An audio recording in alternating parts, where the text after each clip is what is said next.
नमस्कार, beautiful recipes मराठीमध्ये आपल्या सर्वांचे खूप मनापासून स्वागत आहे. संक्रांत झालेली आहे, घरी तिळगुळ शिल्लक असतातच. तर या तिळगुळांचं करायचं काय? तर आज आपण असा एक मस्त पदार्थ बनवणार आहोत, जो खाल्ल्यावर कोणाला पटणारही नाही की हा तिळगुळांपासून बनवलेला आहे. चला तर मग रेसिपीला सुरुवात करूया. तर त्यासाठी इथे शिल्लक राहिलेले तिळगुळ आहेत पाऊण वाटी, शेंगदाणे पाऊण वाटी आणि थोडेसे तूप. तर इकडे गॅसवर एक कढई ठेवलेली आहे. कढई थोडीशी गरम झाली की यामध्ये थोडेसे तूप म्हणजे 2 चमचे तूप घालायचं.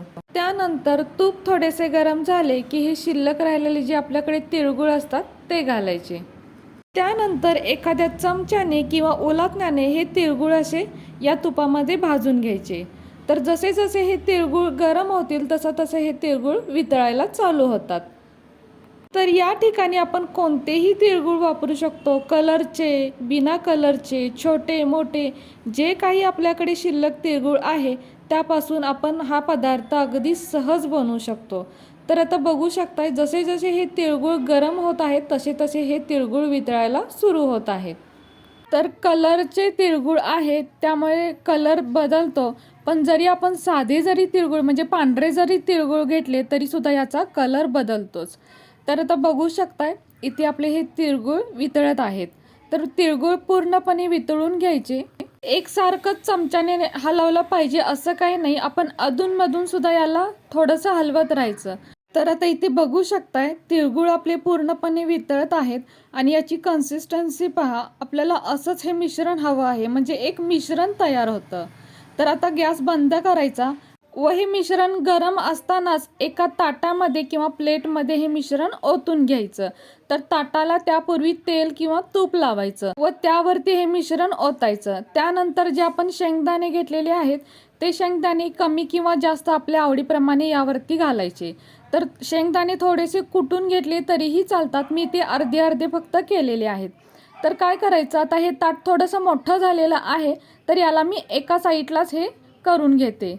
तर या पद्धतीने आपण छोटी प्लेटसुद्धा वापरू शकतो, त्यामध्ये अगदी ते व्यवस्थित बनेल.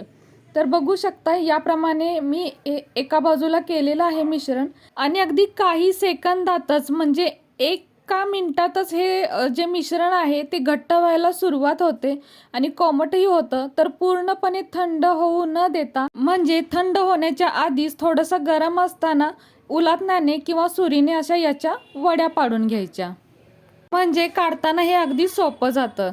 तर इथे आता सर्व मिश्रणाच्या इथे वड्या पाडून घेतलेल्या आहेत आणि याला आता पूर्णपणे थंड होऊ द्यायचं.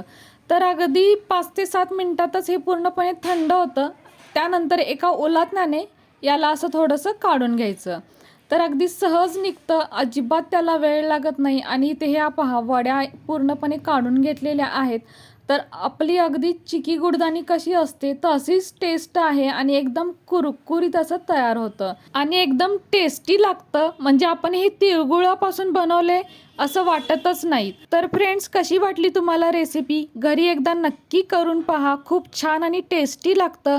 आणि हो, रेसिपी जर तुम्हाला आवडली असेल व्हिडिओला एक लाईक नक्कीच करा. नवीन असाल तर आपल्या चॅनलला सबस्क्राईब करा, सोबत बेल आयकॉन प्रेस करा, म्हणजेच मी बनवलेले असेच नवनवीन रेसिपी सर्वात आधी तुम्हाला मिळतील.